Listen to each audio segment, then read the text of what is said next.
Dobrý den, vítám vás zde. Je tu online otevřená debata Ženy a Evropa, organizovaná stranou Levice.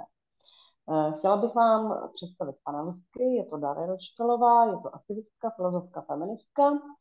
Jako druhá panelistka je Markéta Juříčová, levicová aktivistka, spolupředsedkyně naší strany Levice a druhá eurokandidátka. Takže já první požádám o slovo slečnu Dariu. Co ženy a Evropa? Tak já děkuji za uvedení. Je mě slyšet? Je to v pořádku? No. Jo, super. Tak jo, téma ženy Evropa je samozřejmě strašně obsáhlý a já taky nemůžu reflektovat a znát všechno. Zaměřím se tedy na to, co jsem v rámci té své aktivistické praxe a filozofické tak nějak reflektovala. Ta moje řeč bude taková místy filozoficky laděná, kdyby bylo něco, čemu nebude rozumět, nebo bych měla ještě okomentovat, tak samozřejmě se nezdráhejte mi to napsat. Bylo by fajn, aby jsme si všichni porozuměli. Já bych asi začala odpovědí na tu otázku, která byla uvedena v diskuzi k naší akci. To je tedy ta otázka, jakým výzvám ženy v Evropě dnes čelí. Já bych začala asi mluvit o těch výzvách v souvislosti s demonstrací, která proběhla minulou sobotu v Praze. Tedy byla to ta protiblokáda proti pochodu pro život. Myslím si, že ženy v Evropě dnes čelí výzvě porušování reprodukčních práv a reprodukční spravedlnosti. Nejmarkantněji je to vidět asi v Polsku, ale stejná organizace, která vlastně organizovala ten pochod pro život, působí také na Slovensku, v Maďarsku, v České republice a je vlastně globálně propojená i s Amerikou a i s Ruskem. Co konkrétně se děje v tom Polsku, věřím, že většina z vás to ví, ale přece jen bych to asi ráda řekla. Novodobý zákaz interrupce potratů v Polsku má za následek kromě toho, že umírají ženy. Sice interrupce jako taková je tam zákonem dovolena v případě těžkého poškození plodu nebo těžkého ohrožení té ženy, ale lékaři sami se bojí to často provádět z důvodu nějakého stíhání, z důvodu zpětného napadnutí vlastně toho lékařského rozhodnutí. Tyto hnutí pro život a vlastně ta lobby na ně napojená, nebo od nich napojená Ordo Juris, často principem takzvaného dvojího účinku, křesťanským principem, což znamená, že je vlastně povoleno nechat tu ženu, ponechat ji jakoby zemřít a je to jako druhý nezamýšlený následek toho, že nebude aktivně usmrtit ten plod. Nejenom v nemocnici, kde jim lékaři nechtějí poskytnout péči, umírají také,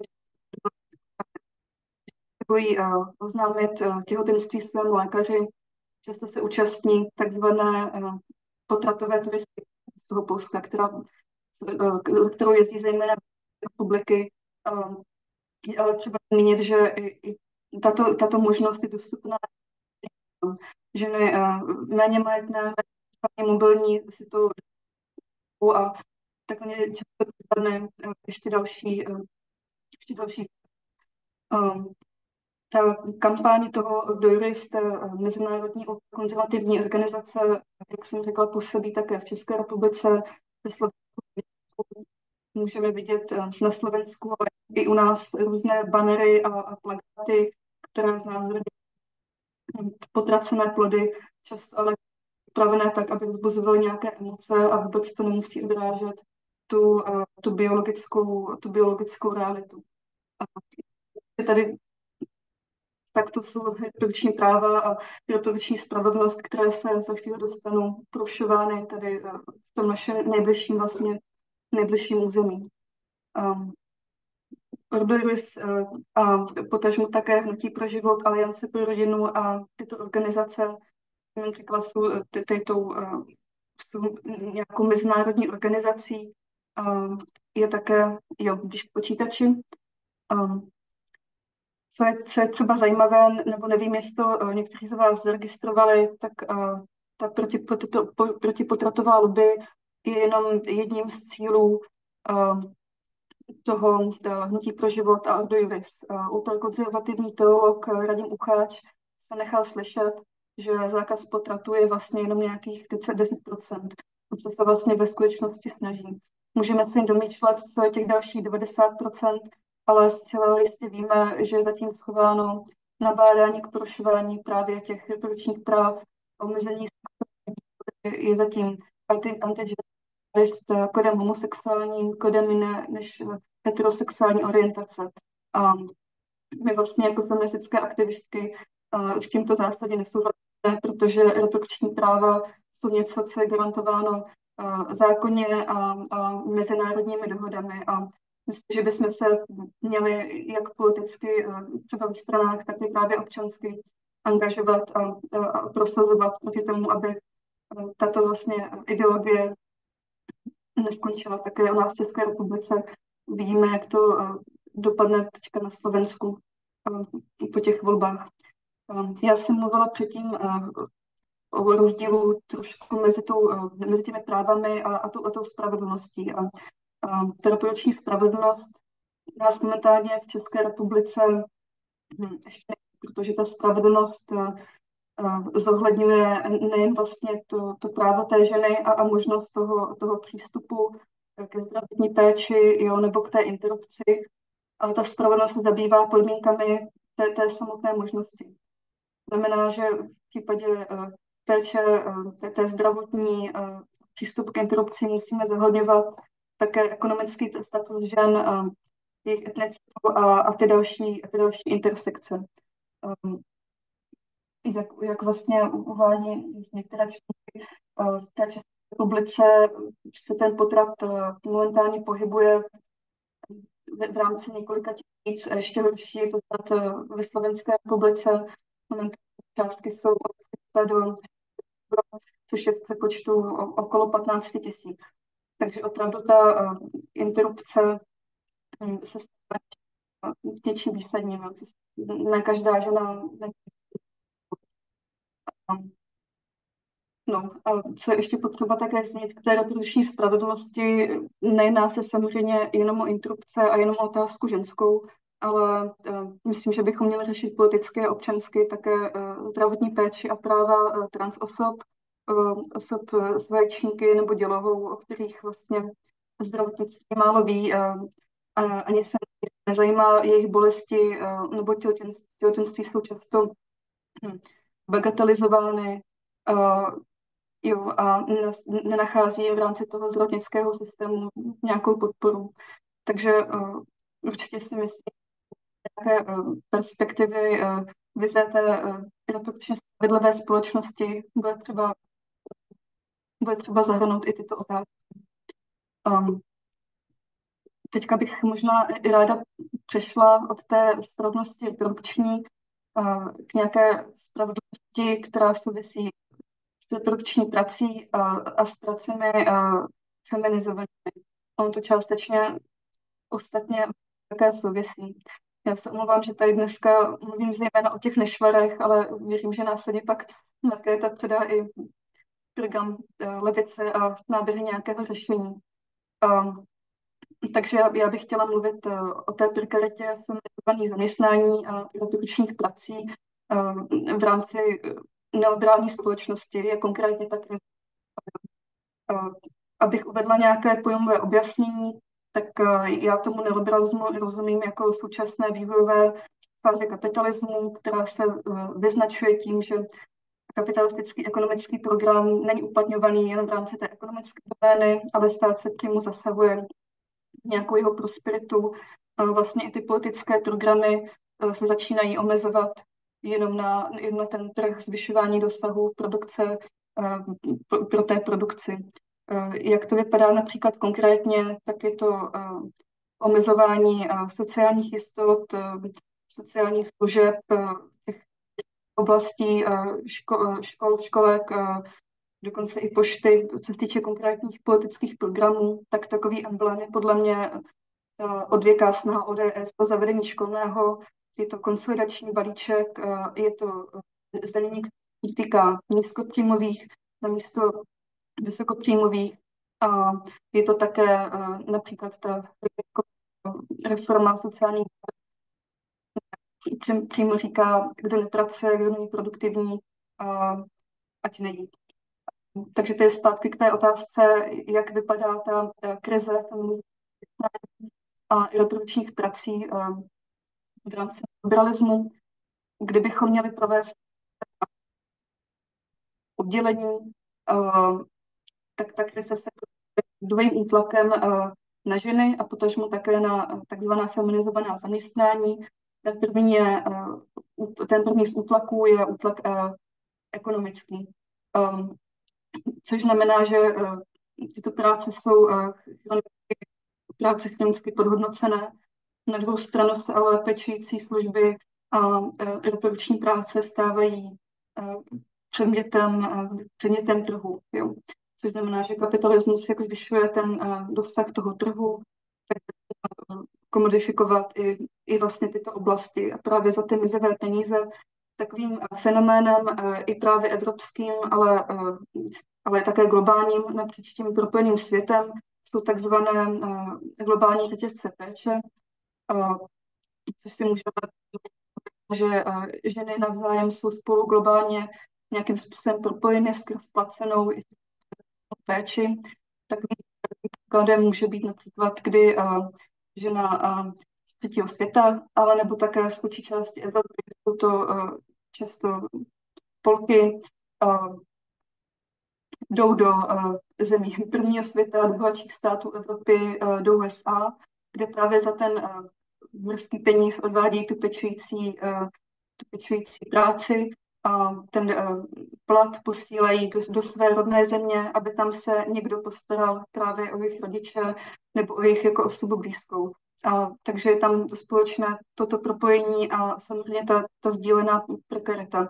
A můžeme si vlastně položit otázku, co vlastně pečující práce, služby a všechny tyto reprodukční činnosti podhodnocené. Souvisí to samozřejmě s těmi stereotypy, které kapitalismus, potažmo neliberalismus nevynalezl, ale dokázal do svého fungování významným způsobem kooptovat. Moje oblíbená filozofka Nancy Fraser ta vlastně říká, že kapitalismus provádí rozdíl mezi činnostmi reprodukčními a činnostmi produkujícími. Tak je tam rozdíl mezi tvorbou lidí a tvorbou zisku. Pro ten kapitalismus je samozřejmě ta tvorba lidí podřazená, že? Protože se orientuje na ten zisk. Jo.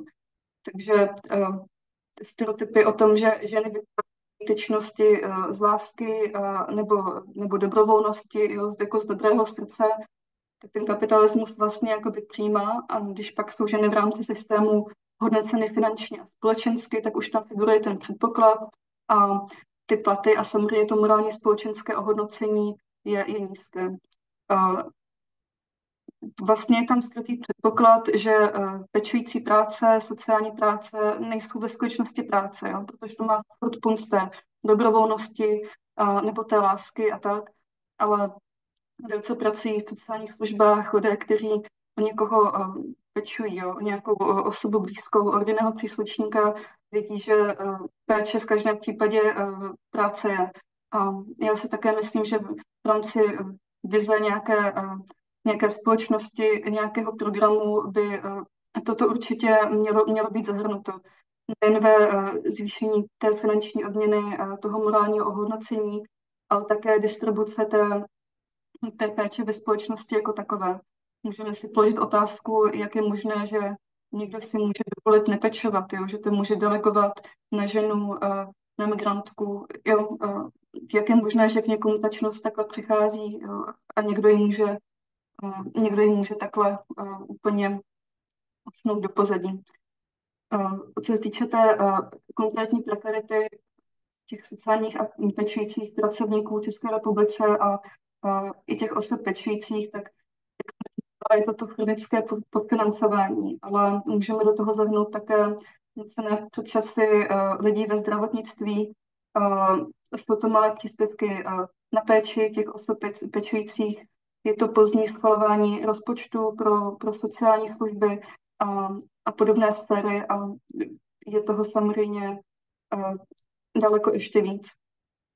Takže to je tedy ta druhá z těch výzev, jo, kterým ženy v Evropě dnes čelí. Myslím si, že je potřeba zmínit ještě tu jednu důležitou, která tady s námi zůstává, a to je genderově podmíněné násilí, násilí páchané na ženách. V Evropské unii jsou každý den v průměru zabity 2 ženy partnerem nebo členem rodiny. Myslím si, že v rámci těch voleb budoucích by to mohla být a vlastně bude důležitá otázka, jakým způsobem v rámci Evropské unie to bude pořešeno, jestli se tresty, nakolik to bude kriminalizováno. Myslím si, že je také důležité, aby Česká republika přijala a ratifikovala Istanbulskou úmluvu, určitě i na tohle věc měla politická zaměřit. Takovým parciálním úspěchem je to, že tu redefinici znásilnění, to je dobře, uvidíme, tak posune. Je tady ještě spoustu samozřejmě problémů a výzev, které souvisí obecně se sociální a které toho ženské well-being. Já to zmíním tak, že věřím, že se bude právě věnovat marketam. Jsou to celkově dostupnost bydlení, jsou to právě ty školky, jsou to ceny potravin, menstruačních potřeb, jsou to práva žen na pracovišti, všechny tyto záležitosti souvisí s právě žen s lidskými právy. Věřím, že většinu z těchto věcí má právě levice zahrnuta nějak tak ve svém programu. Já bych ještě tak v té poslední části té své řeči zmínila, jakým způsobem se třeba já aktivisticky a se svým kolektivem nějakým způsobem zasahujeme o budování nějaké vize. My jsme feministický kolektiv EFKO, naše aktivita je vlastně budována ze spoda. Nejsme strana politická registrovaná, nefandíme úplně politické reprezentaci, ale myslíme si, že momentálně je důležité a je to jeden z těch nástrojů, jako co máme, je podpora těch kandidátů, kteří prosazují právě ty vhodné programy. Náš kolektiv vlastně má takové heslo, kterým je jako ten obrat péči, nebo to soustředí se na péči, což znamená, že jsme právě kritičky a kritikové té neoliberální politiky a tu péči vidíme nejenom jako prioritizované až špatně financované, ale vidíme to zároveň jako nějakou alternativu. Jak jsem mluvila o té distribuci péče, myslím si, že je dobré pokoušet se o budování právě těch kolektivů a společenství, do kterých ta péče není distribuovaná podle genderu, podle věku nebo podle etnicity, ale kde všichni tak dokáží navzájem si plnit ty potřeby, reagovat na ně a komunikovat. To jsou samozřejmě v úzovkách jakoby drobné věci. Jo? Je otázka, jakým způsobem to třeba aplikovat do budoucna v nějakém větším celospolečenském měřítku, ale myslím si, že už vytváření těch jako alternativ nás může pak do budoucna něco jako naučit. Třeba kolektivy, kolektivy na Ukrajině mají několik desítek lidí, kteří dokonce i ve sdíleném bydlení vlastně toto dokáží. Jo, stejně tak například levicové kolektivy v Americe. Myslím si, že je důležité brát inspiraci. Vlastně ještě jako kolektiv zaměřujeme, tak si myslím, že to je nějaká ta občanská činnost. Prohledali jsme kritické procházky po Olomouci, kde jsme ukazovali budovy místa symbol nějakého neoliberálního útlaku. Jo. Často za těmi místy ve městě, které vnímám neproblematicky, se skrývají kuce. Tak je to zajímavé tím způsobem a ukázat to ostatním. V neposlední řadě se tak také na edukaci, ať už přes různé promítání a přes různé, jak jsem řekla, náš kolektiv je takový, že spíš otvíráme společnosti nějak ty oči, samozřejmě, že pořádáme demonstrace a jo, když k počítači samozřejmě pořádáme také demonstrace, i to považujeme za důležitý nástroj směřující té společenské změně. Tak já na tomto místě bych asi pro tuhle chvíli skončila, případně předala slovo nebo otázky, jak si to moderátor bude přát. Neslyším moderátorku.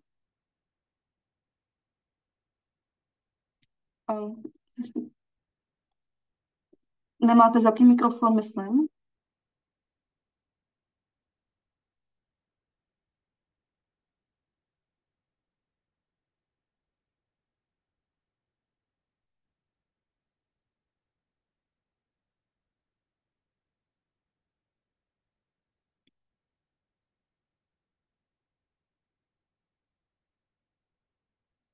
Já vás bohužel pořád neslyším. Myslím, že máte vyplý mikrofon. Tam dole by měla být taková kolonka.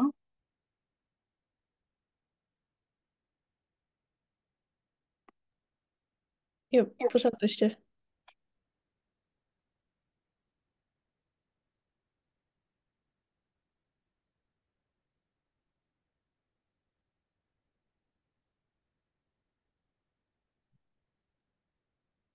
Tak, se slyšíme? Ano, už se slyšíme. Super, já se moc omlouvám. A já se teď zeptám, jestli se nám někdo hlásí s dotazem. A pokud by se někdo hlásil s dotazem, tak dole na liště Knůj Knej musíte zmáčknout a odpovědět. Vydržíme chviličku.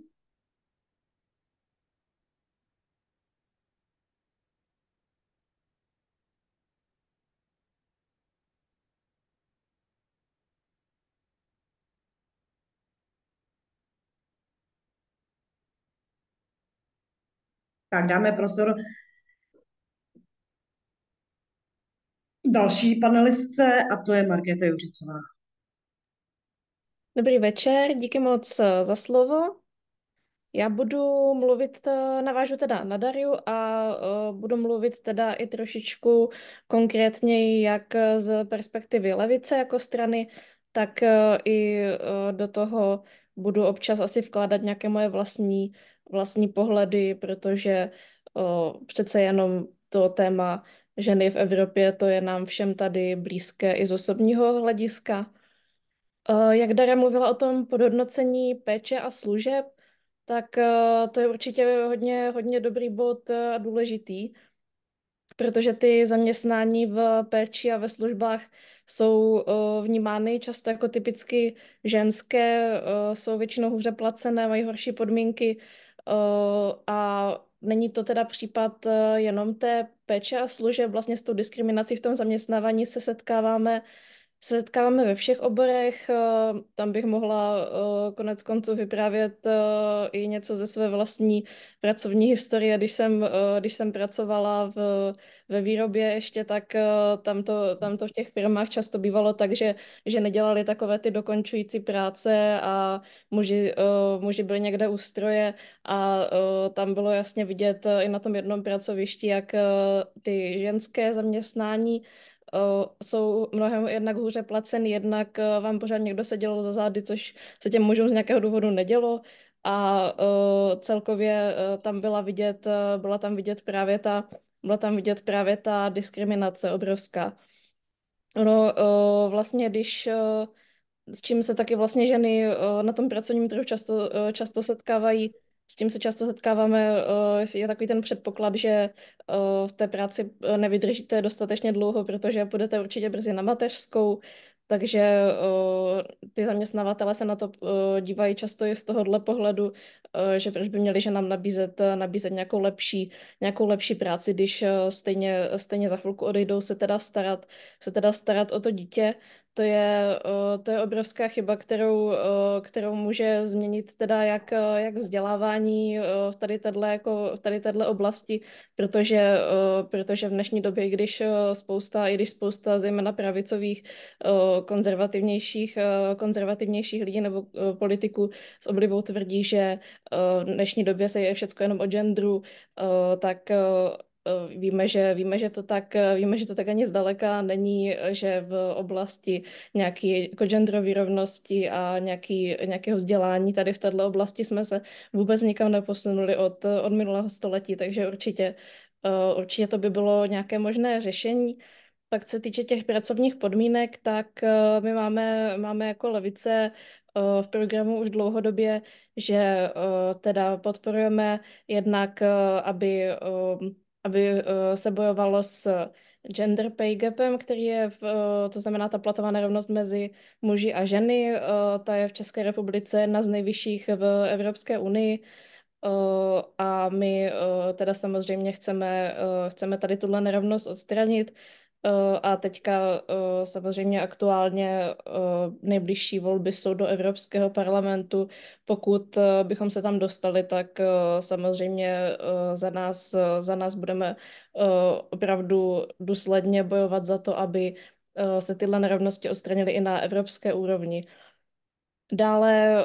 Dále chceme prosazovat vlastně zákony, které zakazují tady tuhle diskriminaci v zaměstnávání. Ono sice oficiálně i spousta zaměstnavatelů vám bude tvrdit, že jsou proti té genderové diskriminaci, že dávají příležitost všem, ale víme, že v praxi to takhle nefunguje, takže určitě chceme i chceme vyvíjet nástroje, aby se tady tyhle opatření vlastně pro tu genderovou rovnost dali nějak kontrolovat a podporujeme samozřejmě i odbory a odborové organizování. Účastníme se pravidelně odborářských demonstrací a je teda celkem škoda, že většina odborářů nebo většina lidí na těch odborářských akcích, když si všimnete, tak bývají často muži. Ono obecně jakoby v politice nebo v tady tomhle politickém boji jsou zapojeny z větší části muži, což je způsobené právě i jednak těma platovými nerovnostmi, protože ženy mají úplně jiné starosti, mají ještě víc starostí ve svém vlastním životě, než právě ty muži, už jenom i díky těm ekonomickým podmínkám zhoršeným, že nemají tolik možností se věnovat té politice. A dále i v dnešní době se od žen pořád ještě očekává, že budou ty jediné vlastně pečovatelky o ty děti, budou se starat o rodinu, o domácnost. My si myslíme, že ta péče o rodinu, že by měla být teda rovnoměrně rozdělena jak mezi ženami a muži. Jednak teda chceme, aby bylo více školek, více kapacit ve školkách nebo i ve školách, aby skutečně se o ty děti měl kdo postarat a nemuselo to celý vyset vždycky na té matce, která takhle samozřejmě, když celý život tráví jako jediná tou pečí o dítě, tak si tím ubírá vlastně ze svého vlastního života, svých vlastních kapacit. Tady tyhle ty opatření by určitě mohly pomoct i tomu, aby se právě více žen a tím myslím konkrétně více pracujících žen, aby se mohlo potom věnovat i právě nějakému tomu odborovému organizování, aktivistické činnosti nebo i té stranické politice. Ono Česká republika teďka, nebo český parlament se teďka docela rád chlubí, že má docela vysoké procento žen oproti předchozím letům, ale když se podíváme, co to je za lidi, jako třeba slavná předsedkyně sněmovny Markéta Pekarová Adamová, tak to určitě nejsou ženy, které chceme, aby nás reprezentovaly. Jsou to vlastně ženy z vyšších vrstev, které si můžou dovolit lidi, kteří se jim právě budou starat o ty rodiny, kteří se jim budou starat o domácnost, nemusí řešit vůbec problémy, které řešíme my a vůbec vlastně neví, co ženy z pracující třídy prožívají ve svém životě. Takže určitě tady je potřeba, aby se to narovnalo i z toho třídního hlediska v té politické reprezentaci. Pak Pak dále takový důležitý problém, který s tím tak trošku souvisí, je, že um, spoustu žen, obzvlášť teda ve střední a východní Evropě, ale setkáváme se s tím teda i v těch bohatších nebo vyspělejších státech, je menstruační chudoba. To je další věc, která je pro nás velmi důležitá, abychom s tím bojovali, protože, jak víme, menstruace nebo tělesné funkce, to je něco, co si člověk nevybírá a určitě ty hygienické pomůcky, jako tampony, vložky a tak dále, to není žádný nadstandard, jak se to dneska bere. Mělo by to být součástí nepodmíněných základních služeb. Měly by být menstruační pomůcky buď zdarma, nebo s nižší sazbou DPH, aby skutečně i ty ženy, které mají problém vyjít se svými příjmy, aby mohly na tyto věci dosáhnout. Další věc, kterou chceme prosazovat, je, jak už Dara mluvila o těch interrupcích, tak samozřejmě ta reprodukční spravedlnost. Interrupce chceme zavést jako ústavní právo, zase chceme tady tohle prosazovat na celoevropské úrovni. Samozřejmě, aby se nestávalo, že potom že v některých zemích bude ta situace jiná, v některých zemích budou moct ženy jít svobodně na potrat, v některých zemích za to budou trestně postihovány.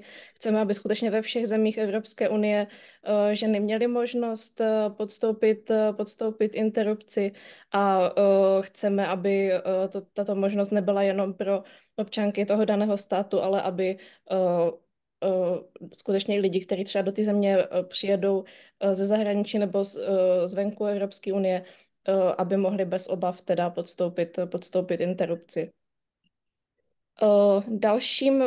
Dalšími velkými problémy, kterým bychom se chtěli věnovat, který si myslíme, že jsou velmi důležitý, tak je násilí na ženách. Zase, jak už zmiňovala Dara, je to obrovský problém v celé Evropě.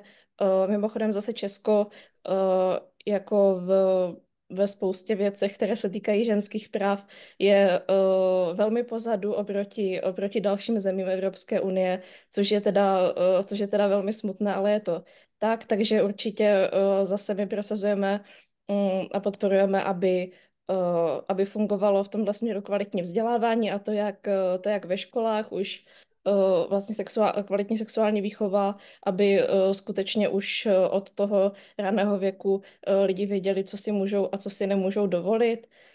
Dále vzdělávání, potom i těch orgánů, který řeší ty případy toho, ať už sexuálního nebo jiného genderově podmíněného násilí, aby věděli, jak mají postupovat citlivě k přeživším, jak s nimi mají komunikovat, jak vlastně mají tyhle situace řešit.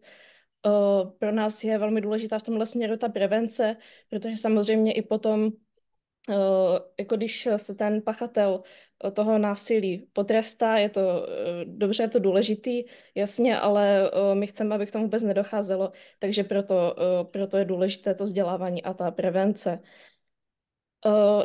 S tím násilím tak trošku souvisí i náš boj za mír a za zastavení válečných konfliktů, protože ve válečných konfliktech se nerovnosti obecně takže včetně i těch genderových nerovností jenom prohlubují, takže my jsme určitě za to, aby Evropská unie se podílela nebo iniciovala jednání o celosvětovém odzbrojení, o příměří nebo ideálně o mírových smlouvách ve všech oblastech, které jsou momentálně postižené válečnými konflikty. Samozřejmě takové nejaktuálnější téma, nejpalčivější je asi konflikt v Gaze, nebo respektive konflikt, ona to genocida ze strany Izraele, vlastně umírají tam tisícovky žen, tisícovky lidí obecně, ale právě i žen, a je to obrovský problém, který my skutečně musíme řešit. Tohle jsou všechno důležitá témata nejenom pro nás, jako pro levici českou, ale my fungujeme v rámci Evropské levice, která také, nebo již všechny členské strany ve svých vlastně volebních programech prosazují taky tyto stejná témata. Um, na závěr bych ráda řekla, trošku bych se vrátila na začátek k tomu zaměstnávání, protože v dnešní době je takový trend, že velké firmy se moc rády chlubí tím, že mají spoustu žen ve vedoucích pozicích, že teda právě pomáhají takhle jako narovnávat ty genderové nerovnosti. Ale když se podíváme na ty majitele těch firm a na to, kdo jsou nejbohatší lidé na světě, jsou to pochopitelně většinou muži, což je takové vtipné. My teda samozřejmě nechceme, aby bylo více miliardářek, nebo aby se obrátily ty role, že by ty ženy byly najednou majitelky těch firm a vykořisťovaly ty muže.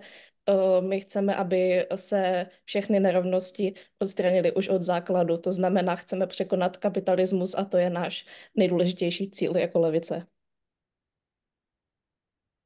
Děkuji vám za slovo, to bylo momentálně všechno. Tak, já vám taky děkuji za slovo a teď se teda podíváme, jestli má někdo nějaký dotaz, jestli se někdo hlásí s dotazem. Poprosím dole na liště, na Cognate.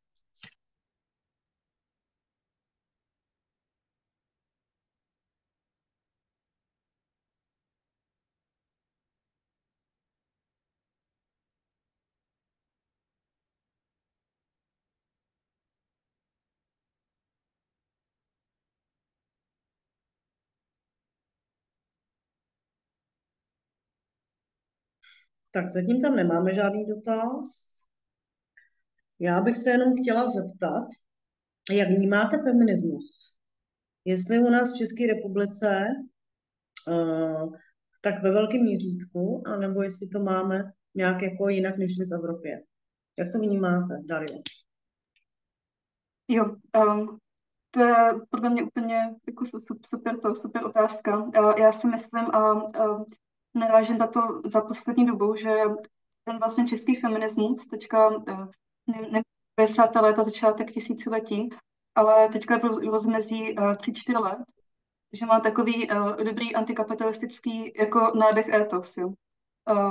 Já myslím si, že ta Česká republika a vlastně částečně jako i v Polsku, že v tomhle je taková jako výjimečná velmi dobrá, že třeba na rozdíl od těch jakoby jiných států, Británie, jo, dejme tomu ta USA, že tady se neděje to, že by to sklouzávalo jen do toho boje jakoby často jakoby o tu titul, nebo takový ten kulturní boj o to symbolické uznání jakoby těch žen, ale myslím, že tady ten současný český feminismus antikapitalistický hodně zdůrazňuje to, že té rovnosti nebude dosaženo prostě bez té redistribuce, jo?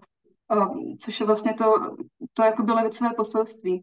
A zároveň tady pozorujeme jakoby množství nějakých uskupení, co se zabývají otázkou identit, sexuálních identit, queer kolektivy, jo, které bojí o nějaké recognition, ale prostě říkají, že toho uznání a toho kulturního začlenění vlastně těchto identit, jo, jako všech validních, tak nebude dosaženo bez změny prostě toho systému.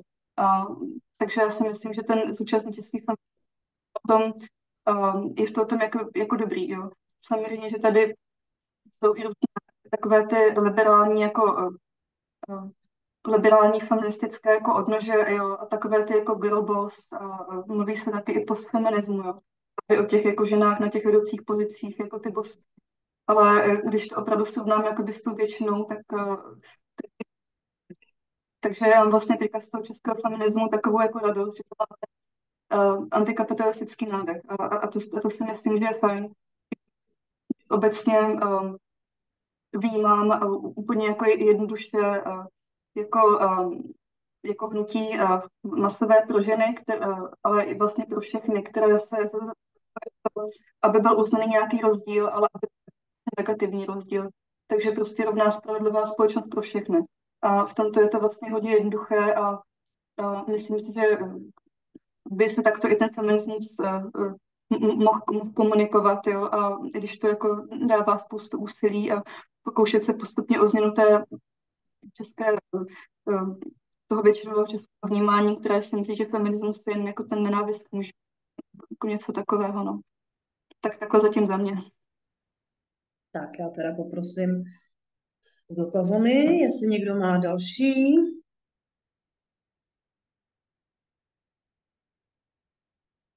Počkáme teda chviličku, minutku, dvě. A pak teda jdeme na Markétu Juřicovou. A Jaroslav Hruška se hlásí. Poprosím vás dole na panelu, naknoukej kliště, aby jsme viděli, co píšete.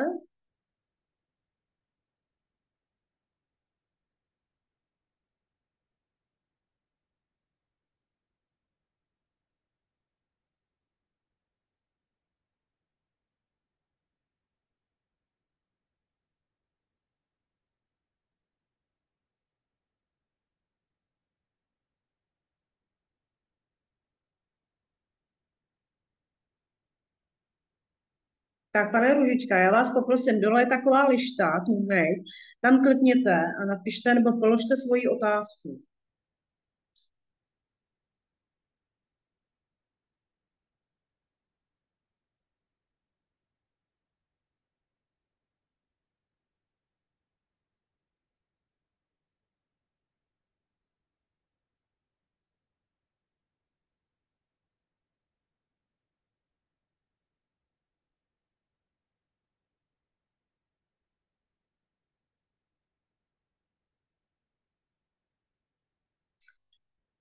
Problém nerovnosti je žen dle voličům znám, spíše problém Českou obecně. Takže to je otázka teda na Daru Dočekalovou.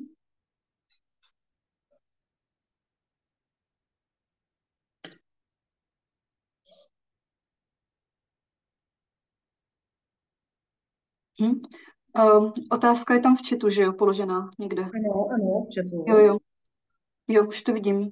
Problém nerovnosti žen je let voličům znám, spíše problém ČR obecně něco takového prosazovat. Mnoho lidí není ochotno se angažovat. Tohle je od vás dobrá cesta, kdy spíš o pravidelnost, větší konfrontační PR to více zaujme. Prostě něco jako máte slovo. Já teda musím říct osobně, že bych se bála sebe nebo kohokoliv poslat jako do máte slovo. To konfrontační PR, to je taková jako dvousečná zbraň, no. Záleží prostě konfrontační, no. Víte, jak je to s tím aktivismem nebo s prosazováním jakoby, něčeho, co je pro tu většinovou společnost jako radikální, no. Často je to pro někoho právě radikální moc, může se toho jako chytnout a může to jen podporovat ten obrázek toho, že někdo je feministická extremistka nebo levicový extremista. Kdyby to cíl, a myslím si, že tady i se objevují prostě nějaké ty, ne studie, ale nějaké jako texty veřejně dostupné, i jako na tom Facebooku, třeba nějaké fotografie a popisky, tak jak je to třeba s tou menstruační chudobou, jo, jak je to s gazou, jak je to tady prostě jako s pay gapem, ale pořád tam nemyslím si, že by to na té recepci toho problému bohužel zatím jako něco měnilo, no. A to hledání toho jazyka, jak s tím budeme mluvit o feminismu a o právech žen, to si myslím, že je ještě jako velká výzva, no. Já osobně to vnímám, takže ty lidé jako v té české společnosti jsou často jako právě prekarizovaní, mají nějakou vlastní nukleární rodinu, málo času, málo energie, pak nějaká ta postfaktická, postinformační doba je prostě jako taky fakt. Ty všechny věci přispívají k tomu, že ten člověk má jakoby mohlo jakoby v té recepci jakoby těch věcí, no. Prostě to nedokáže teďka nějak účinně vstřebat. Tak myslím, že se na to právě musí nějakým tím společným jazykem, spíš než vyloženě třeba tou konfrontací, i když jakoby samozřejmě ty nejzazší věci důležité je třeba jako zmiňovat, no. Ale to je těžká otázka, kterou vlastně taky pořád řešíme, no, jak to komunikovat, no. Tak hlásí se nám o slovo Markéta Ružicová. Díky. Jo, já určitě s tebou souhlasím, Dario, ohledně toho, že je důležité teda zvolit nějaký ten správný jazyk té komunikace. Podle mě hodně záleží na tom taky s kým zrovna o tom problému mluvíte, protože z vlastní zkušenosti ono třeba jako feminismus nebo slova, která jsou spojena vlastně s feminismem jako takovým, tak jsou v našem prostředí hodně vnímány jako sprostý slova.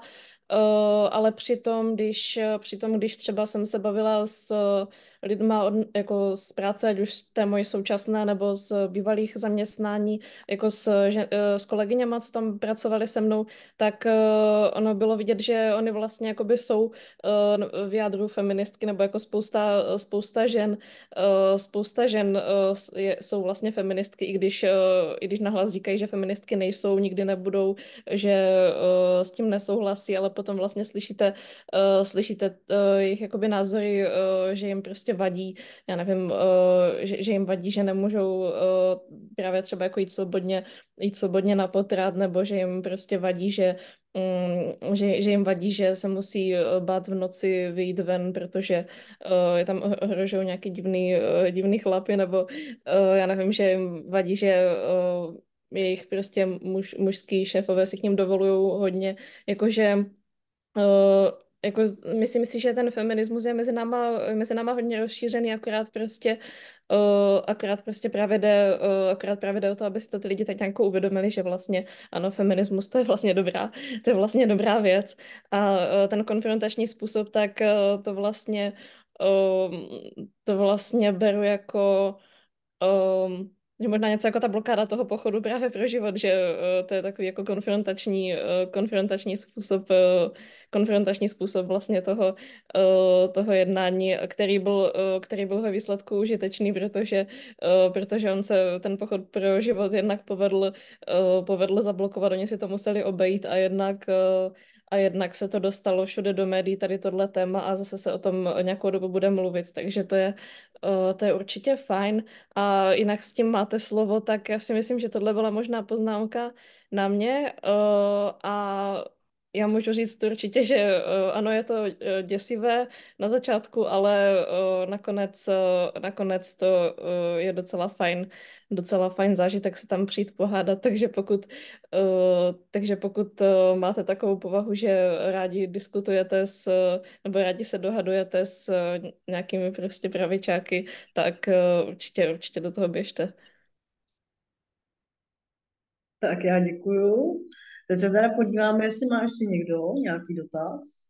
Žena, muž? Já tam vidím dotaz QI Ano. od Jaroslava Růžičky. Jaké byly výsledky sobotní blokády Pochodu pro rodinu? Je škoda, že chystaná blokáda nebyla více avizovaná mezi lidmi. My praští se o akci dozvěděli často až ex post, poté, co skončila. Tak já bych tak řekla, už něco právě jako naznačila Markéta, myslím si, že to, že výsledek byl jako ve skrze úspěšný. Jo. Zablokovali jsme, museli to odklonit a hlavně tam ty všechny těžkooděnci byly vlastně na mostě, takže lidé, co stihli se dostat z mostu na Václavské náměstí, tak už tam na ně čekali jen, myslím, pomocníci městské policie, takže vlastně všechny ty takové ty složky, tak tam byly u nás. No. To si myslím takový nešťastný jako důsledek, tak je samozřejmě ten mediální obraz nás, co jsme tam byli, který jako poté vzniknul, zejména kvůli těm hasičům, ale diskutovala jsem vlastně tu záležitost s několika lidmi a nestalo se to, co tam psali, to, co psali vlastně ta média, že by lidé jako jásali, že tam ta sanitka, že tam ty hasiči nemohli projet. Jo, byla tam natažená lana s 2 aktivisty, projet se nedalo, ale co si myslím, tak že to bylo pochybení té policie, že tam vůbec ty hasiče vlastně jako do toho pustila. Museli to, jo. Takže to nebylo takové, že bychom tam bránili hasičům, ale policie tam špatně navigovala. Jo. To tak jako za mě. A mám radost vlastně letos jakoby z té organizace a Byla bych ráda, kdyby se informace o tom, co je vlastně to hnutí pro život, jak to souvisí s antiženou a tak podobně, kdyby se to právě ještě více rozšířilo. Myslím si, že za pár let už by třeba neměli ambici chodit, kdyby prostě takhle v Praze tam nejsou víc, ty lidé na to neskočí tam. Tak to tak za mě.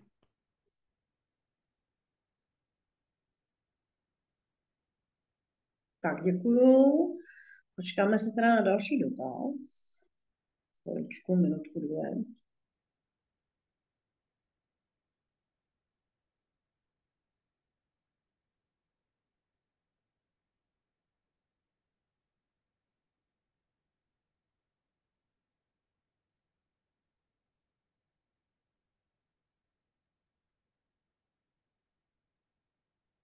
Tak, zatím že žádný dotaz nemáme.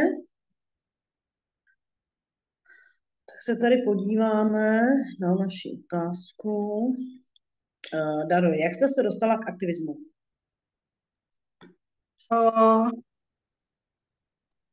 Aktivismus jsem se vlastně dostala přes tady jeden v Olomouci, zdívala jsem a tam probíhá každou neděli vlastně vaření Food on Bombs, takže vaření jídla pro všechny, rozdávání pak jídla pro všechny bez rozdílu a je to takový vlastně jako začínající aktivismus, no. Že to často člověk, co chodí na mrakomor, tak se pak dostává i do těch jiných kruhů a taky bylo štěstí, že v Olomouci vlastně před více krokem se založil právě ten feministický kolektiv a to jsem se samozřejmě přidala hned, jak jsem to zaregistrovala. Takže vlastně před Puno Bombs a potažmo také přes ten feministický kolektiv. No. Tak děkuju. Teď poprosím Markétu Juřicovou. Stejná otázka? Ano. Tak já jsem se shodou okolností dostala k aktivismu taky přes Food Not Bombs, takže to máme takovou společnou historii, akorát, že u mě to bylo orlovské Food Not Bombs, protože já jsem z Orlové původně. A taky v té době jsem byla tak nějak jako, nevím, jestli úplně aktivní je správné slovo, ale určitě jsem se nějak pohybovala na té punkové scéně anarchistické. A to mě právě potom taky tak nějak jako zavedlo k aktivismu teda za bydlení hlavně. Já jsem se potom nějakou dobu podílela na organizaci různých demonstrací v Ostravě s kolektivem Probuď domy. A potom přes právě Probuď domy jsem se dostala tak nějak na kliniku do Prahy. Byla jsem teda dlouho aktivní i v těch anarchistických kolektivech různých a potom nějak postupně, protože já hodně ráda čtu, takže jsem četla spoustu různé teorie, až mě to dostalo k tam, kde jsem teď, to znamená k socialismu. Jsem teď členkou socialistické solidarity a právě strany levice. Tak děkuji za odpověď. Počkáme se tady chviličku na dotaz, jestli se nám někdo přihlásil. Jinak říkám dopředu, že to je na liště, Knutnejt, a počkáme si chviličku teda, jestli se někdo přihlásí. Za jeden panelista, teď jsem to teda nestihla. Vidíte to ve zprávách na liště?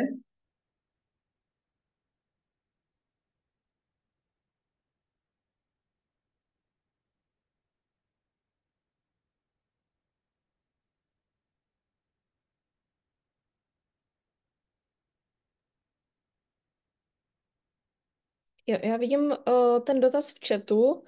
Jestli chcete, můžu ho přečíst. Já Aha. poprosím. Píše Antonín Hořčica, že za jeden z problémů vidí i skrytou genderovou nerovnost v existenci takzvaných ženských a mužských pracovních pozic.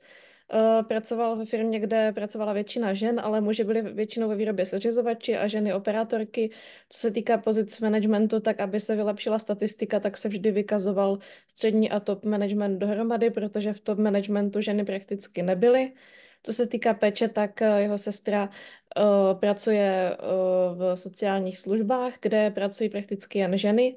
Všechny tyto profese mají nižší mzdy takže zdánlivě v rámci profese nerovnost v odměňování není, ale ve skutečnosti ano, a to dost výrazná. A ptá se, co si o tom myslíme. Tak jestli na to můžu rovnou odpovědět, tak to je v podstatě to, co jsem říkala i z těch mojich vlastních zkušeností, kdy jsem taky pracovala ve firmách, kde to bylo přesně takhle, že muži pracovali automaticky na těch lepších pozicích, ženy dělali takovou tu práci, která byla nejhůř ohodnocená, měla nejhorší pracovní podmínky a stejně tak je to přesně to bývá i v tom managementu, že ženy, ano, jsem tam nějaké vedoucí, nevím, prodejny, nebo já nevím, vedoucí nějakého úseku třeba v té výrobě, ale nejsou prostě v tom nejvyšším vedení těch firem. A za mě teda opět, jak už jsem říkala vlastně na konci mého příspěvku, tak samozřejmě takové to jako nejúčinnější řešení na tohle je prostě překonat kapitalismus, protože pokud nepřekonáme kapitalismus, tak tady ty nerovnosti pořád v nějaké podobě budou a ono je to ve výsledku jedno, jestli bude ten manažer, který bude vykořisťovat ty lidi, odírat je a platit jim minimální mzdu, jestli to bude žena nebo muž, protože ten problém je prostě někde jinde. A pokud se týče nějakých těch jako řešení krátkodobějších v rámci kapitalismu, tak tady si myslím, že určitě je na místě právě to odborové organizování, aby se vylepšily ty podmínky v těch zaměstnáních a potom lepší zákoník práce a to, jak tady v Česku, tak právě i na té celé evropské úrovni nějaké jakoby pracovní zákony, které by zajistily, že nemůžou být vlastně pro nějaké pozice přijímány jenom ženy nebo pro nějaké pozice jenom muži a které by právě zajistily to zlepšení těch podmínek celkově a potom nějaké kontrolní orgány, které budou dohlížet na to dodržování těch pracovních podmínek a tak dále. Tolik za mě. Děkuju. Poprosím Dariu.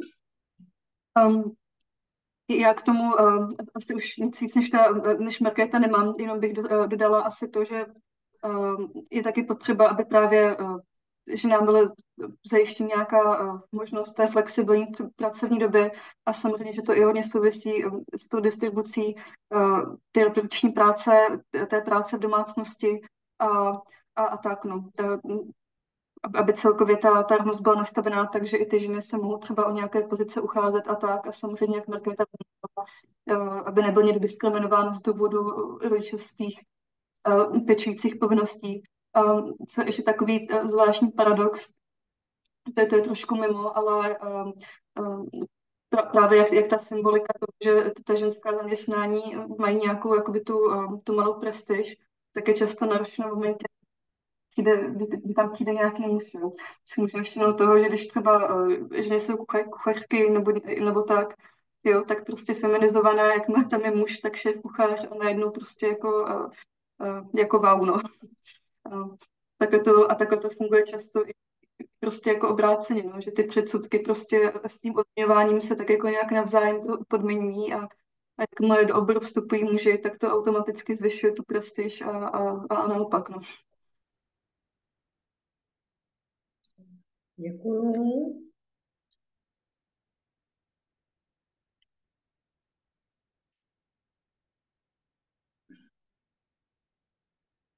Tak, já tady teda počkám, ještě tady máme jeden dotaz.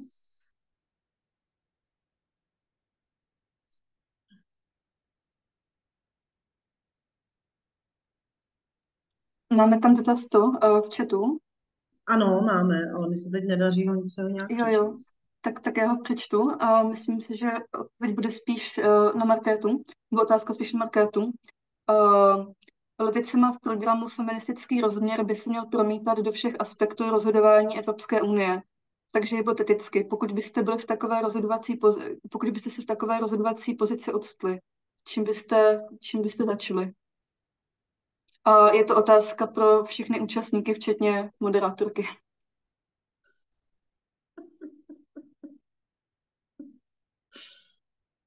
Tak do první odpoví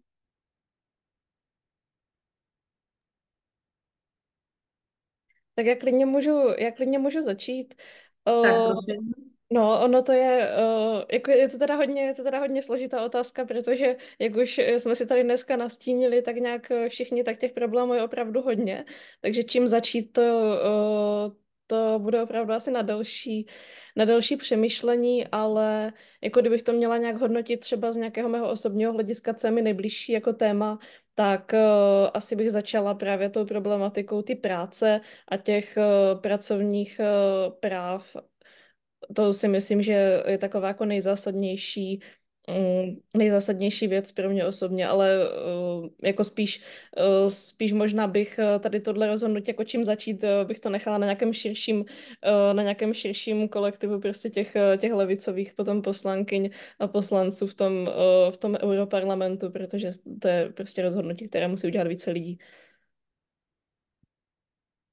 Tak, Dario. Uh, Já v podstatě sdílím to, co řekla Markéta. Pro mě by asi úplně to nejzásadnější bylo to genderově podmíněné násilí. No. Ale opět to taky je prostě otázka, jaké by byly ty další faktory toho rozhodování a těžko takhle jako něco jako vypíchnout. No. No, tak já teda řeknu, že jsem třeba měla zkušenost v zaměstnání, kdy jsem teda jako postupovala z jednoho místa na druhý. A když jsem se teda měla dostat jakoby manažérka, jo, restaurace, tak jsme tam měli kolegu a ten vyloženě prostě tomu hatil, jo, abych se prostě dostala na to místo. A ať jsem k tomu měla předpoklady, ať jsem k tomu měla všechno prostě to, co ten manažer opravdu má, tak mi to místo nebylo dáno z toho důvodu, že nejsem muž, že bych to nezvládla. Jo. Pak teda došlo k tomu, že teda se stal manažérem, pak teda měl nějaké rodinné problémy, takže prostě z toho místa odešel. A pak teda jako tam už na to místo nikdo nezbyl, takže to stejně potom dali jako by mě. Ale tady bych chtěla poukázat na to, že první se ty pracovní místa nabízejí mužům. Proč jako by to nemohla zvládnout žena? Jo, proč jako? Protože by měla být něco míň, to asi určitě ne, jo. Takže si myslím, že tady opravdu v té České republice i u nás prostě celkově ty ženy jsou brány něco jako, že jsou míň, jenom protože je žena, že by to prostě nezvládla. Ať má prostě reference, ať má prostě tu chuť té práce, ať má prostě všechno to, co by k tomu potřebovala. Jo, prostě všechny ty aspekty prostě té pozice. Jo, ale prostě si řeknou, ale to je muž a ten prostě je lepší a mohl by to zvládnout líp, až žena je slabší. Ale tak prostě vás tak to není. Jo. Tak to není, že by prostě žena byla slabší a nemohla prostě zvládnout nějakou vyšší pracovní pozici. Jo, takže to je asi tak k tomu. Teď tady teda počkáme ještě teda na další dotaz, se nám někdo přihlásí. Já se u vás teď nemůžu dostat vůbec do chatu, takže vás poprosím určitě, kdybyste se podívali. Jestli máme někoho, nemáme někoho s dotazem. Jo, teďka tam v chatu nikoho nevidím. Tak vydržíme teda ještě chviličku.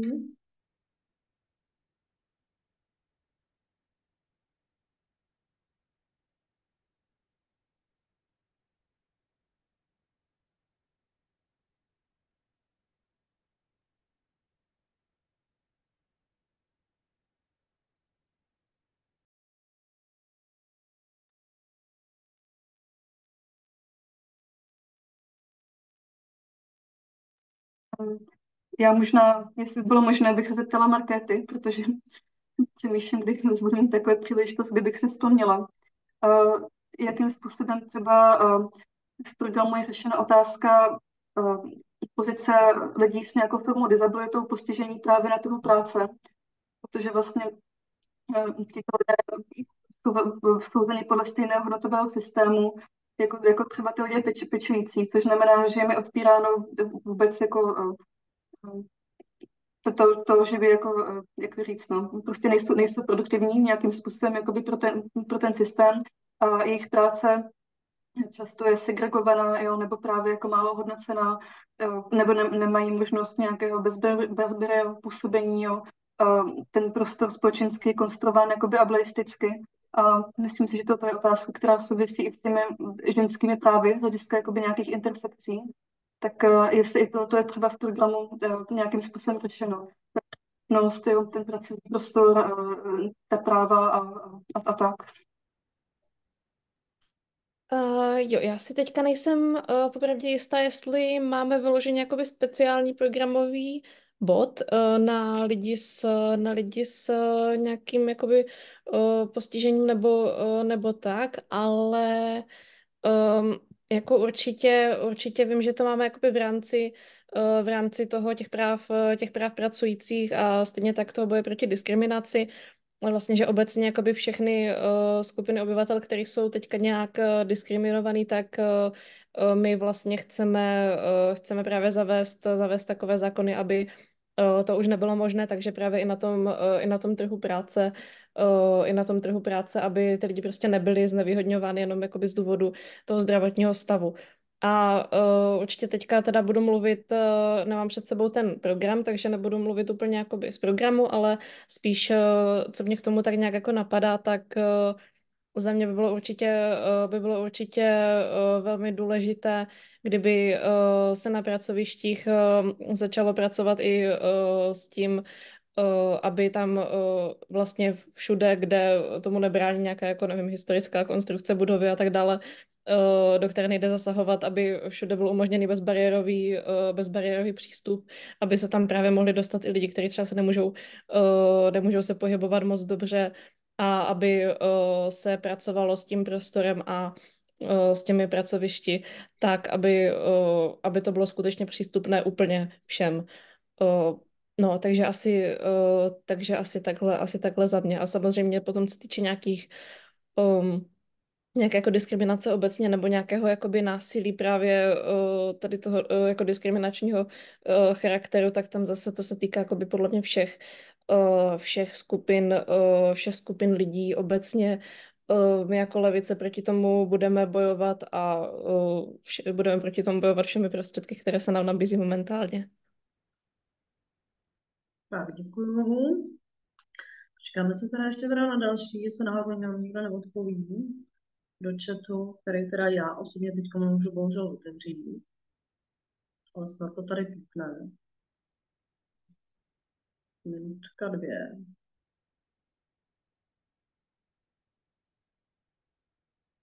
Dobře. Tak, zatím teda žádný dotaz nemáme.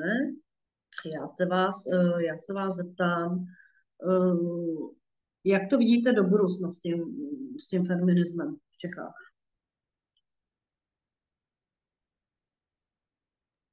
Tak, Dario. S feminismem?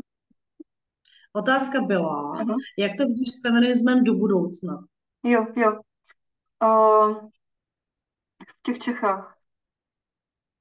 No, to je taková těžká otázka, ale jak jsem řekla, vnímám, že ten současný český feminismus má takový antikapitalistický étos, takže tam do budoucna vidím třeba nějakou naději na to pokusit se znovu nějak sjednotit právě s těmi různými levicovými spolky, levicovými hnutími, organizacemi ze spoda, z Enviro prostě skupinami, protože si myslím, že tam všichni máme nějakého společného jmenovatele, že to je ten boj proti tomu kapitalismu, proti tomu útlaku a i když máme třeba rozdílné programy, nějaké preference, tak si myslím, že v rámci nějaké efektivity vedoucí ke změně toho systému to potřeba bude. No. A pak je otázka ještě, jak dostat to dobré poselství toho antikapitalistického feminismu právě mezi tu pracující třídu, jo? Mezi ty takzvané jako obyčejné lidi. Musíme vymýšlet strategie, jak s těmito lidmi komunikovat, musíme být citliví na jejich potřeby, na jejich specifický kontext. Myslím, že bychom se jako aktivisti jako levice kolektivy měli v tomto ještě více jako vzdělávat.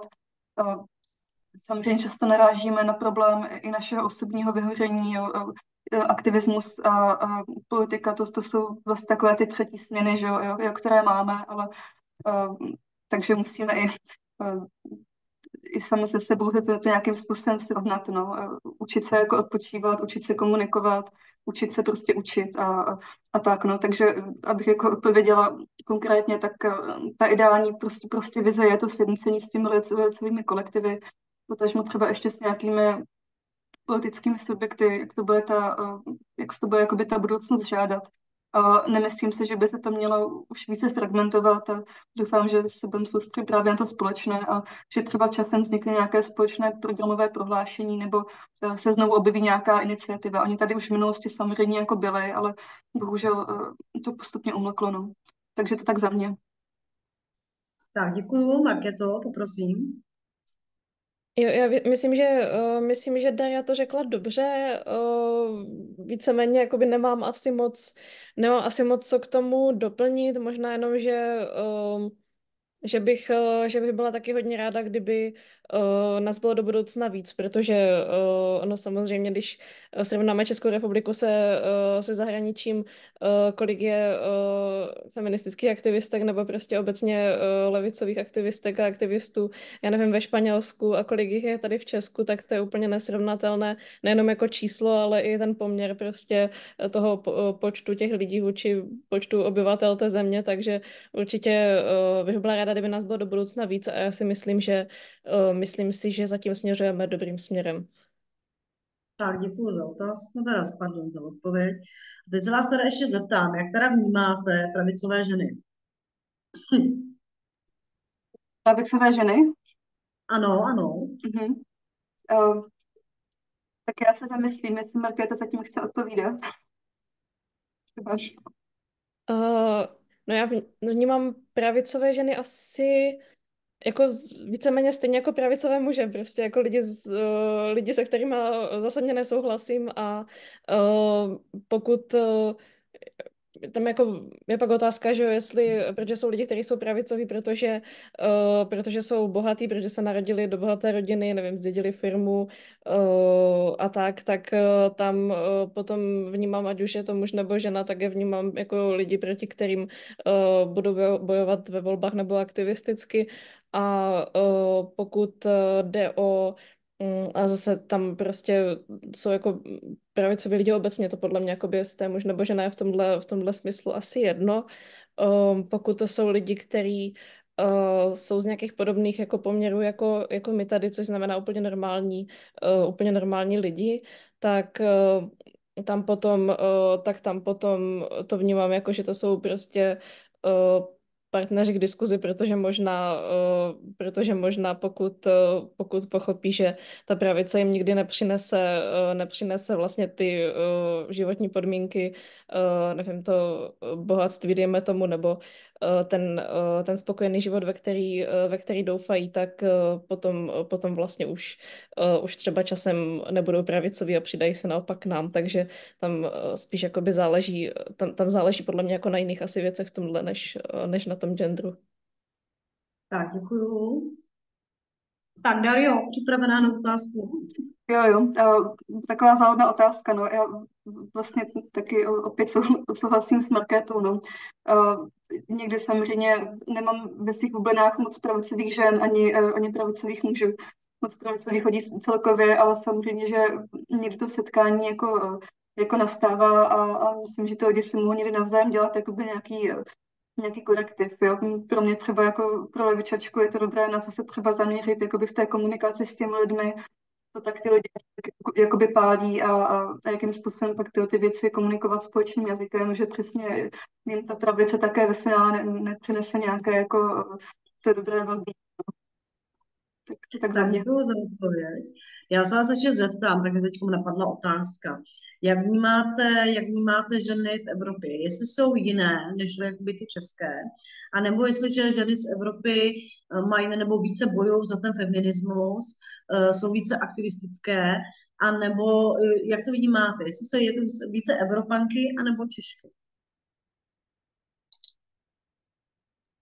No, já bych tak odpověděla.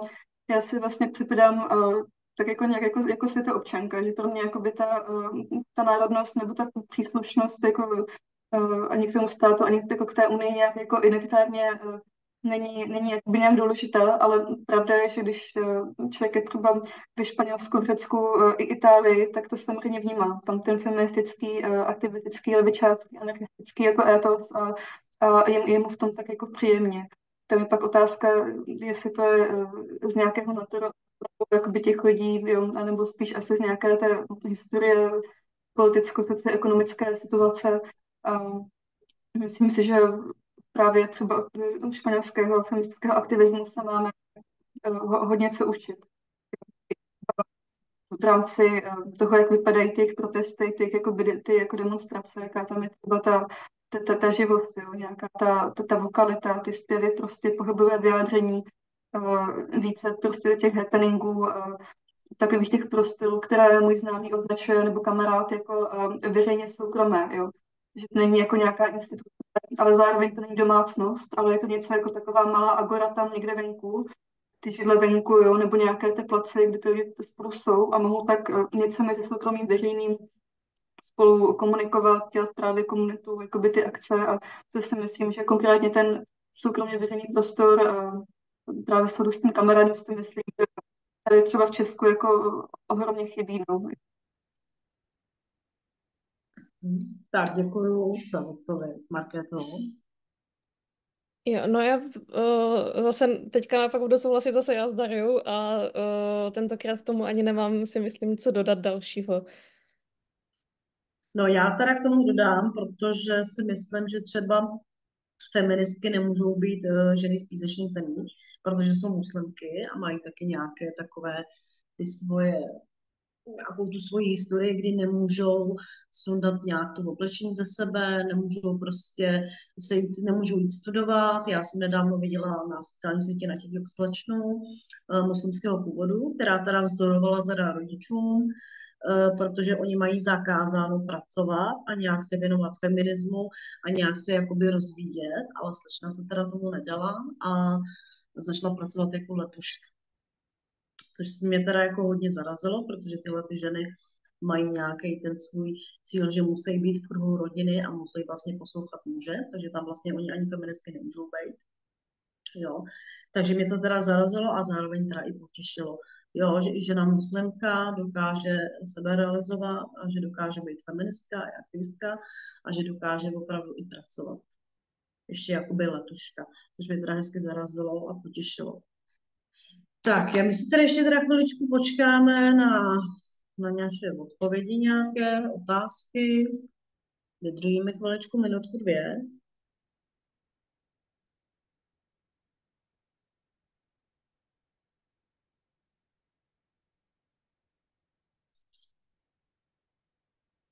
Tak, Markéto, hlásíš se o slovo? Prosím. Jo, hlasím se, já bych chtěla jenom ještě s dovolením zareagovat právě na příspěvek od Ivany. Jo, to je zajímavý příběh, co jsi teďka říkala. Já myslím, že to je právě to je právě jeden z důvodů, proč vlastně máme, nejenom proč máme jako levice v programu, ale i obecně proč je důležité, právě přijímat uprchlíky z jakékoliv oblasti na světě, ale mimo jiné právě i z oblasti Blízkého východu, protože třeba tady v Česku nebo obecně jakoby v Evropě panuje taková představa, že tam jsou, já nevím, že tam jsou lidi strašně zaostalí a přijedou nás sem všechny zabít, ale potom přesně vidíme, že je spousta lidí, který tam jsou úplně normální, vlastně ve skutečnosti většina lidí je tam úplně normální a lidi, kteří jezdí sem, většinou sem jezdí právě proto, že utíkají před autoritářskými režimy, kterým zakazují se nějakým způsobem projevovat nebo utíkají před chudobou, před válkou a tak dále a chtějí tady žít vlastně život úplně stejný jako my, svobodně a s rovnými právy, takže jenom tady tohle bych tomu možná dodala ještě, že je potřeba skutečně podporovat ty lidi, kteří mají nebo který čelí nějakým problémům na celém světě. Tak, děkuju. Tak, jestli má někdo otázku, ať se dohlásí, dotazem na lištu Knut Nate.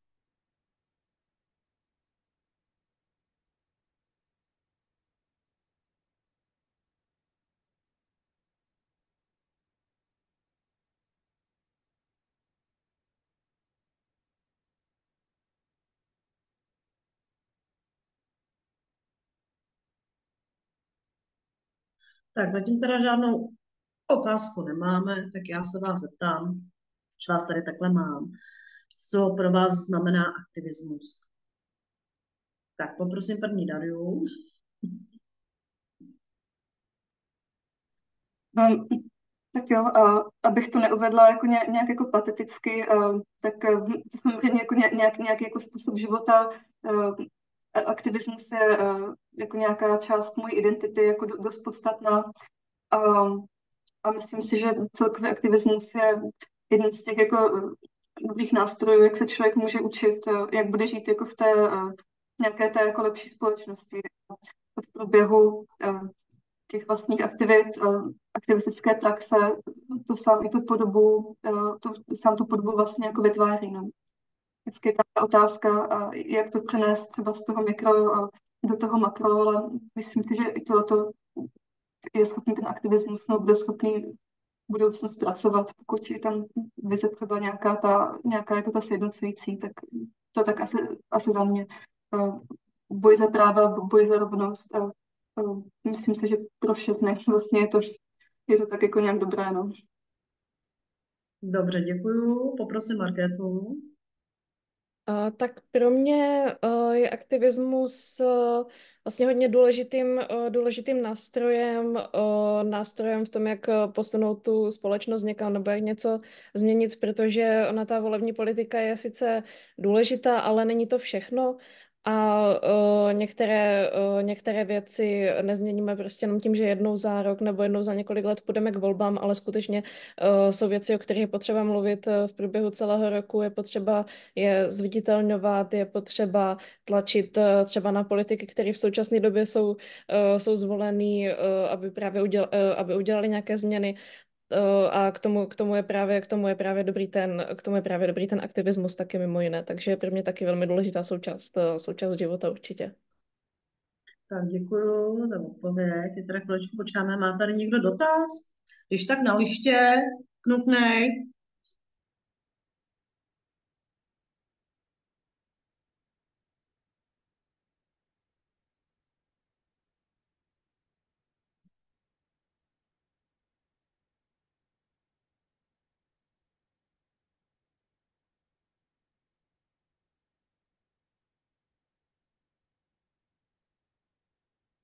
Tak nic nemáme, tak já se vás teda zeptám já.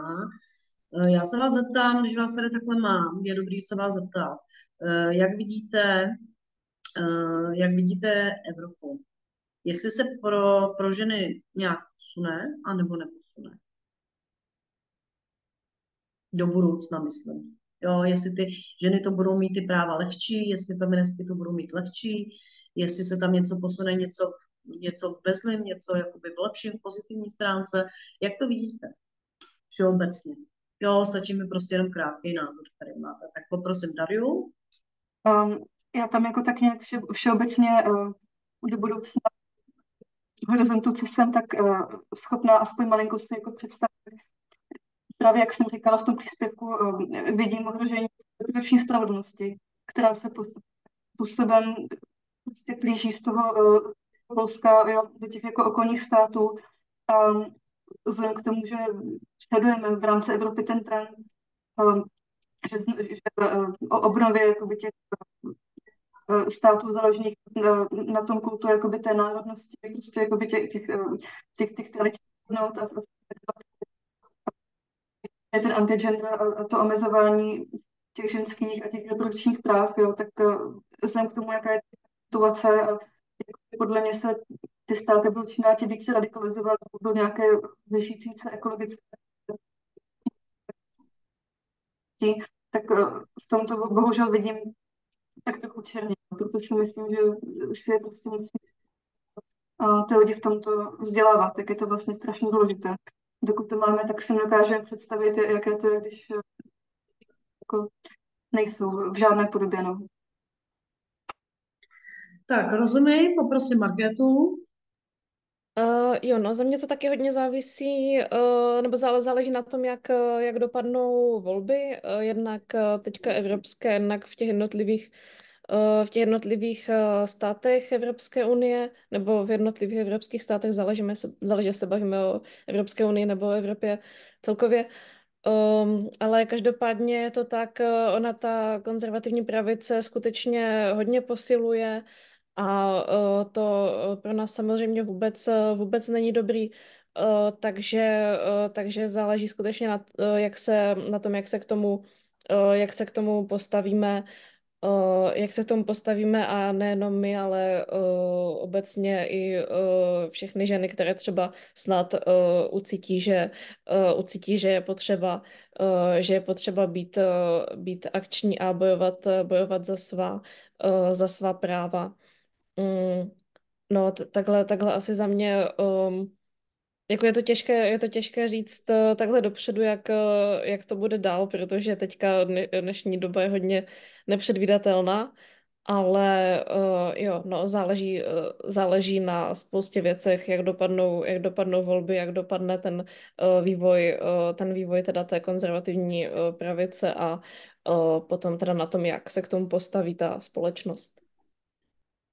Tak, děkuju. Já se zeptám, má tady někdo dotaz? Když tak dole na liště knuknej.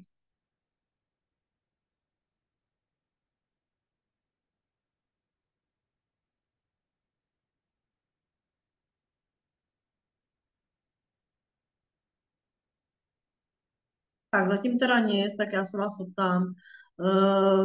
zeptám. Jak vnímáte, když někam vy jako ženy, jak vnímáte, když nastoupíte do zaměstnání a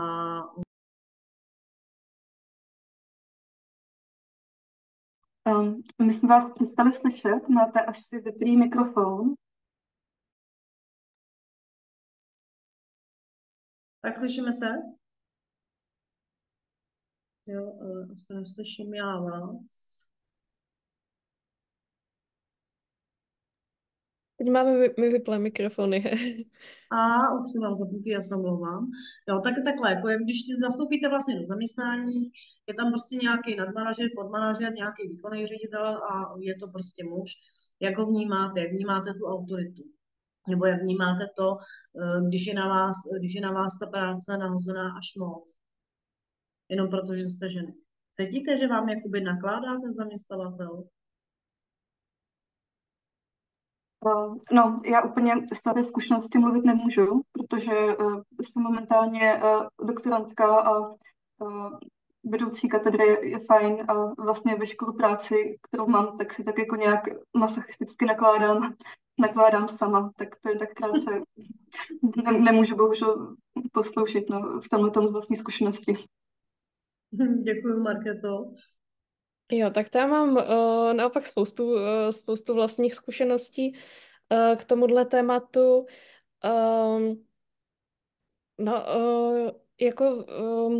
no, přemýšlím, jak to uchopit, protože ono podle mě jako, kdyby tam byla žena na té pozici toho generálního ředitele nebo toho jako majitele firmy, tak si nemyslím, že by mi ta práce nakladala míň, takže ono spíš jako skutečně to množství ty práce, kterou na mě ten nějaký ředitel, šéf nebo šéfka nakládá, tak to spíš souvisí s tím prostě jako jednak s tím systémem, který je založený právě na té produktivitě a na tom, že všichni, kdo jsou úplně dole na těch nejnižších pozicích, musí prostě makat, aby byli vůbec schopni si zaplatit nájem a jídlo a tak dále.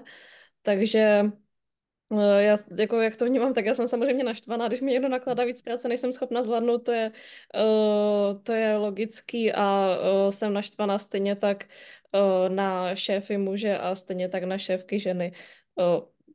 A úplně nejvíc samozřejmě na to, že vůbec musím fungovat v tomto systému a nemůžu prostě dělat něco, co mě naplňuje a ve svém vlastním tempu. Tak, děkuju. Tak, ještě se zeptám, jestli se někdo hlásí s dotazem z publika veřejného. Jestli tady máme nějakou otázku, když tak poprosím naknuknejt dole na liště.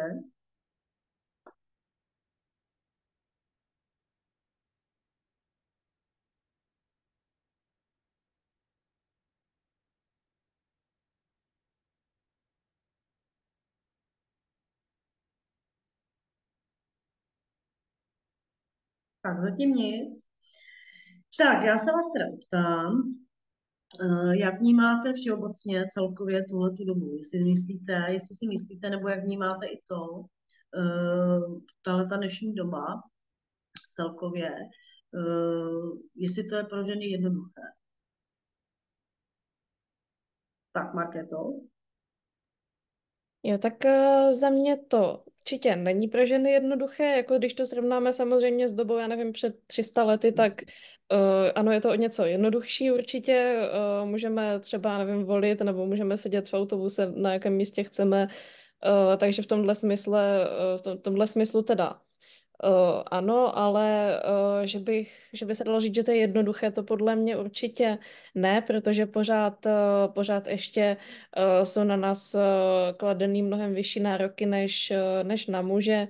A to nejenom kvůli tomu, že teda se od nás očekává, že se budeme starat právě o tu rodinu, do toho ještě chodit do práce, a že to všechno bude fungovat perfektně, ale navíc ještě se od nás očekává, že si budeme dávat pozor, když půjdeme někam v noci ven, protože to je přece na nás, že jo, abychom došli bezpečně domů.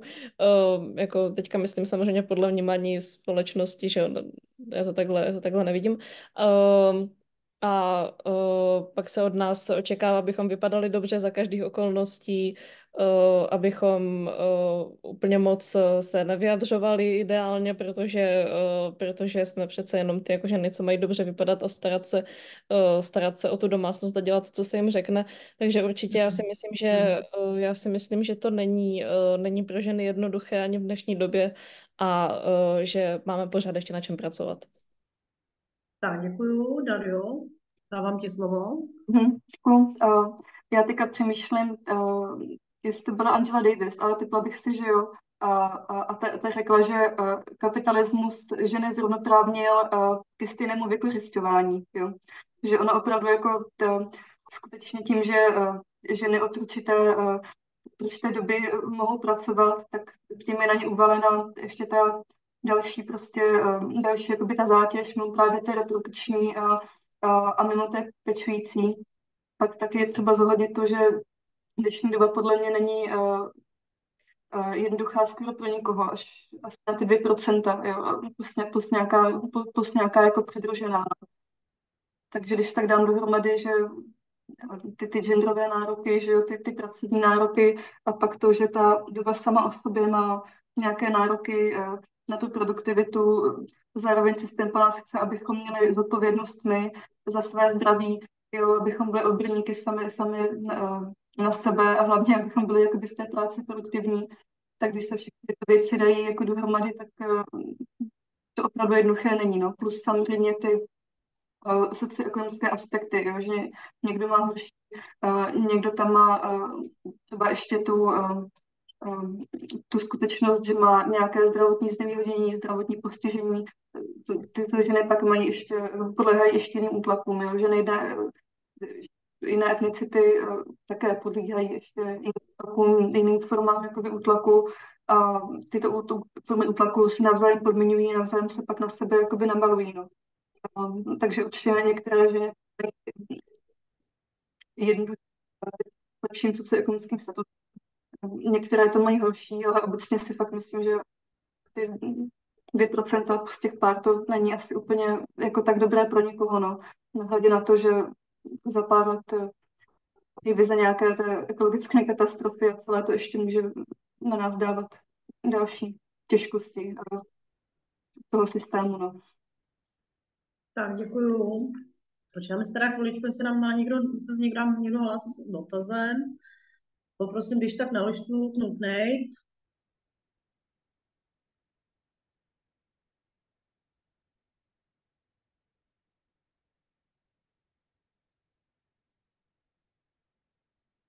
Tak, já se vás optám.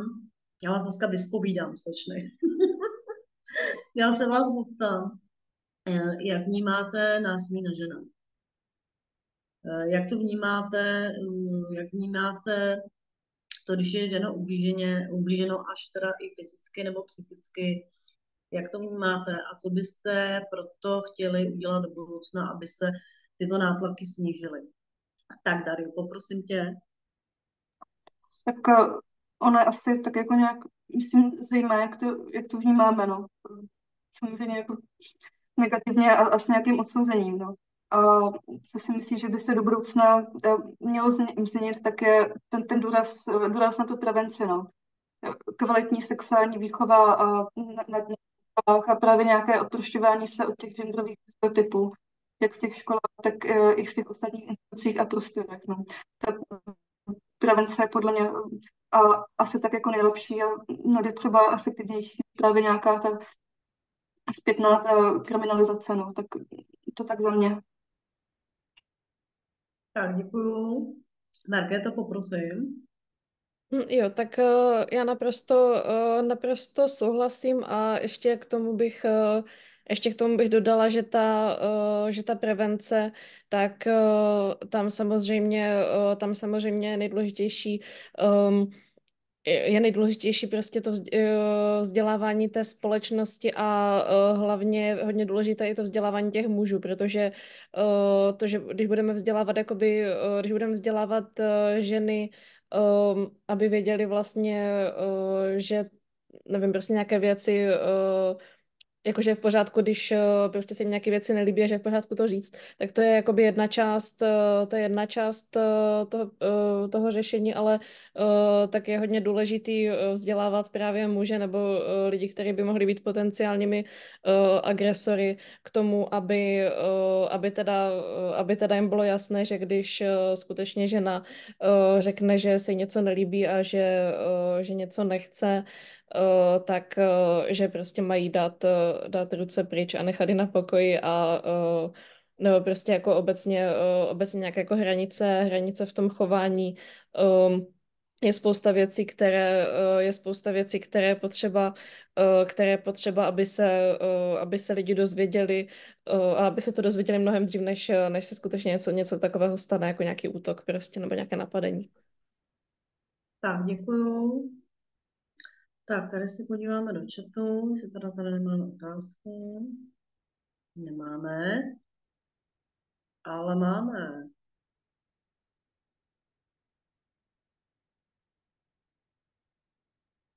Jo, to už je starý, to už je starý.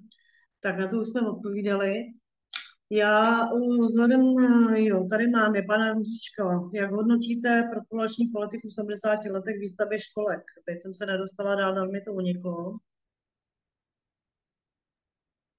Jo, výstavba školek, škol, dětských hřišť, bytů, dostatek dostupných volnočasových aktivit v kontrastu s realitou dneška. Jsou na tom dnes ženy z hlediska výchovy a péče o děti lépe. Um, já se úplně s tím způsobila na to odpovídat. Z hlediska nedostatku nějakých znalostí i té reality, no, jako běžité, tak asi to porovnat nemůžu, no. Tak, Pardon, že jsem do toho tak skočila bez vyvolání, ale já to teda taky z vlastní zkušenosti hodnotit nemůžu, pochopitelně, protože v 70. letech jsem ještě ani zdaleka nebyla naživu, ale, ale určitě jako výstavba škol, dětských hřišť a tak dále, tak to tady, když budu hodnotit jen dnešní dobu, tak to tady samozřejmě chybí, protože dneska většina výstavby, když se bavíme třeba tady o Česku nebo vlastně o většině zemí na světě, ta výstavba, když probíhá, tak probíhá hlavně za účelem zisku většinou, což je samozřejmě naprosto špatný přístup. Ty města musí být pro lidi a ne teda pro ty spekulanty nebo prostě pro zisk. tak děkuju za odpověď. Já tady ještě chviličku vydržíme, když se nám někdo přihlásí s dotazem. Dlouho na lištu vás poprosím na Club Night.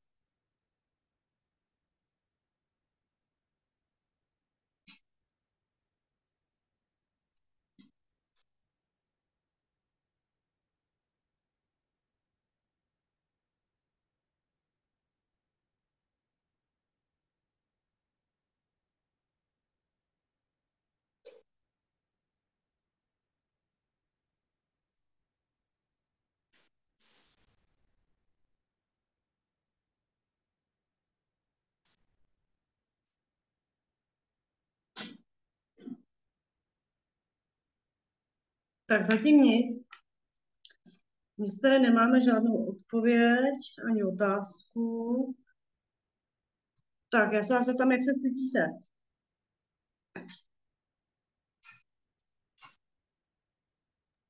Jako Slyšíme ty? se? Ano, jak se cítíte?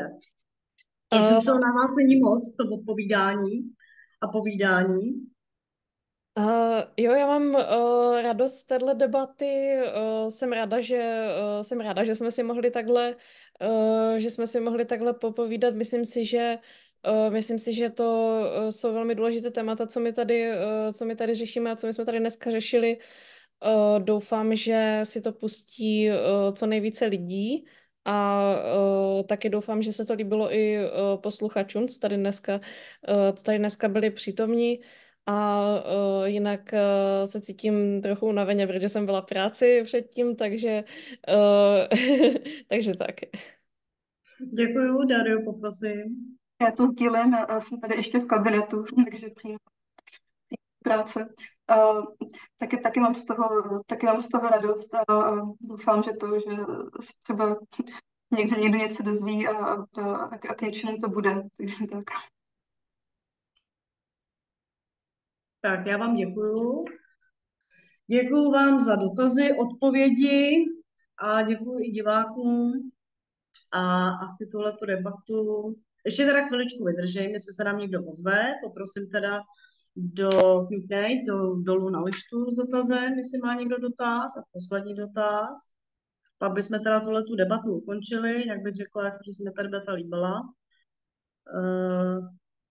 Volte nás a přidejte.